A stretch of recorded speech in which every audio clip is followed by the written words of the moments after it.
السلام علیکم ورحمۃ اللہ وبرکاتہ. بسم اللہ الرحمن الرحیم. نحمده ونصلی علی رسوله الکریم. اما بعد.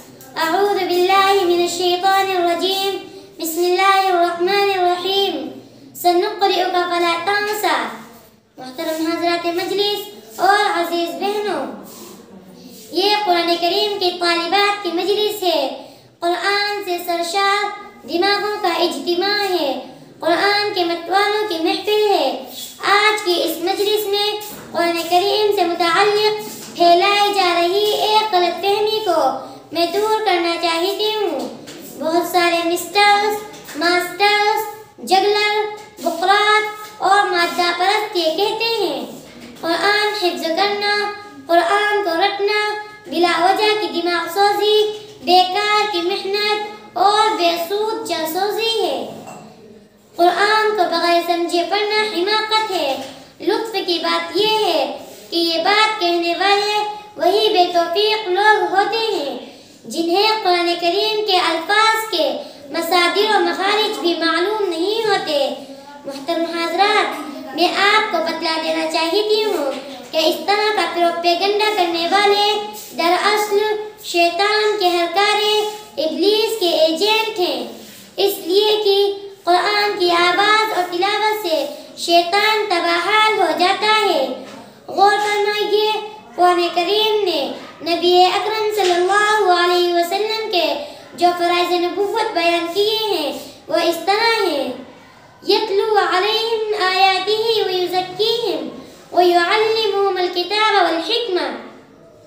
صاحب معارف القرآن لکھتے ہیں تلاوت کا تعلق الفاظ سے نہیں اور تعلیم کا معنی سے.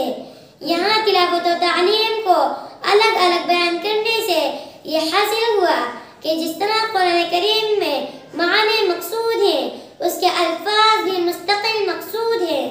تلاوت الفاظ کی ہوتی ہے، معانی کی نہیں. یہی وجہ ہے کہ کسی دوسری زبان میں قرآن کریم کا ایک جملہ بھی لکھنا حرام ہے. دوسری زبان میں لکھی ہوئی آیات کو آپ ہرگز قرآن نہیں کہہ سکتی. آپ جب قرآن کریم کو دوسری کتابوں پر قیاس کریں گی تو آپ کو یہ غلط فہمی ہوگی، حالانکہ یہ وہ کتاب ہے جس کی تلاوت خود رب ذوالجلال نے کی ہے. اس کے علاوہ جبریل امین کے پڑھنے کو اپنی طرف منسوب کر کے حضور سے یوں کہا: فَإِذَا قَرَأْنَاهُ فَاتَّبِعْ قُرْآنَهُ. جب ہم قرآن پڑھا کریں تو آپ پیچھے پیچھے پڑھا کریں. جب اللہ نے اس کو تلاوت کیا ہے اسی لیے اس کو کلام اللہ کہتے ہیں، ورنہ باقی تمام آسمانی کتابیں محفوظ اور لکھی ہوئی انبیاء کو عطا کی گئی تھی. قرآن لذریعہ تلاوت و سماعت حضور تک پہنچا ہے. نبی اکرم صلی اللہ علیہ وسلم نے ہر حرف کی تلاوت پر 10 نیکیاں ملنے کا وعدہ فرمایا ہے. یہ نیکیاں معنی میں تدبیر ہیں، ترجمہ پڑھنے پر نہیں بتلائی گئی ہیں. بے شک اس کا اجر علیحدہ ہوگا. جہاں تک اس اعلان کا تعلق ہے وہ الفاظ کی تلاوت پر ہی ہے. تلاوت بذات خود مقصود ہے، اس لیے ترجمہ پڑھ لینے سے نماز میں تلاوت کا فرض ادا نہیں ہو سکتا اور نہ اس طرح نماز ہو سکتی ہے. صحابہ کا ایک روز میں، 2 روز میں، اکثروں کا 3 روز میں قرآن ختم کرنا، ہفتہ میں 1 ختم کرنا، یہ تو پوری امت کا معمول رہا ہے.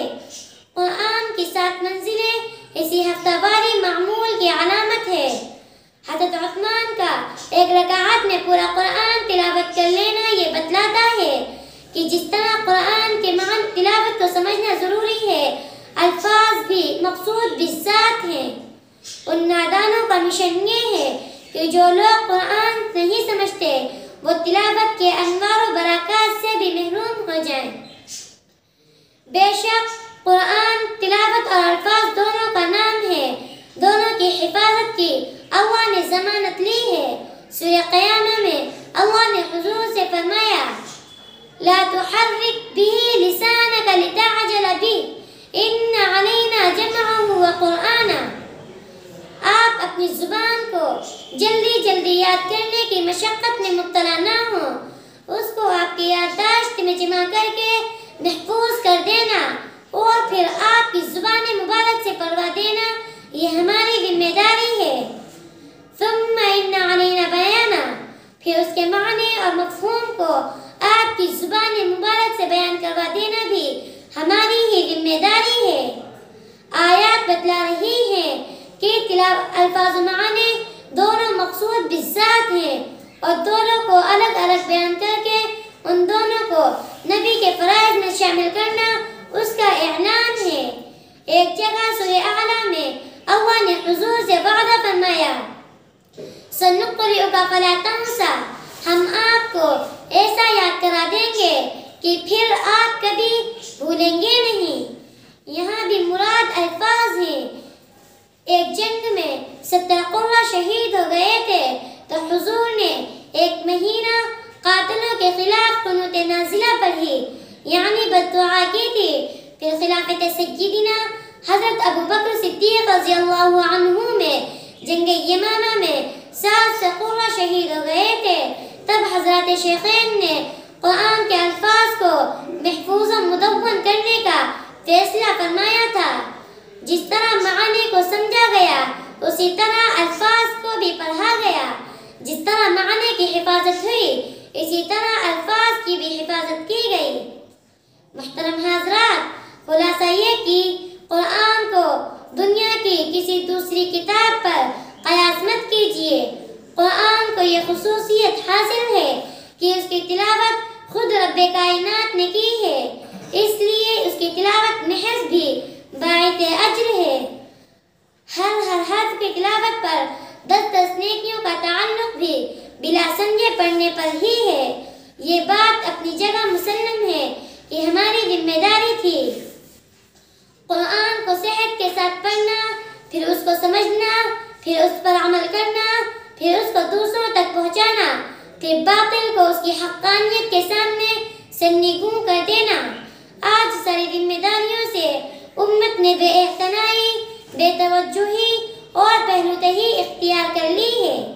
اب جاہل طبقہ چاہتا ہے آخری کام تلاوت کا جو باقی ہے اسے بھی امت عیب سمجھ کر چھوڑ دے اور امت بیکار و مددگار لا قانونیت کے ساتھ قرآن کی تلاوت کے انوار و برکات سے بھی محروم ہو جائیں۔ بے شک ہمیں تلاوت سے آگے بڑھنے کی کوشش جاری رکھنا چاہیے۔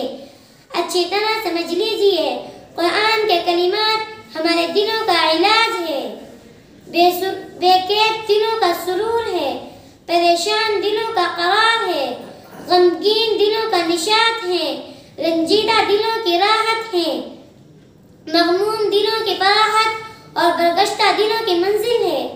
آئیے عہد کریں، قرآن کی تلاوت کا اہتمام کریں گے، قرآن منشور پر عمل کریں گے، قرآن کے آئین کو زمین پر برپا کریں گے، اپنی نسلوں کو معاشرت و تربیت فراہم کریں گے۔ آمین وما علینا الا البلاغ۔ السلام علیکم ورحمۃ اللہ وبرکاتہ۔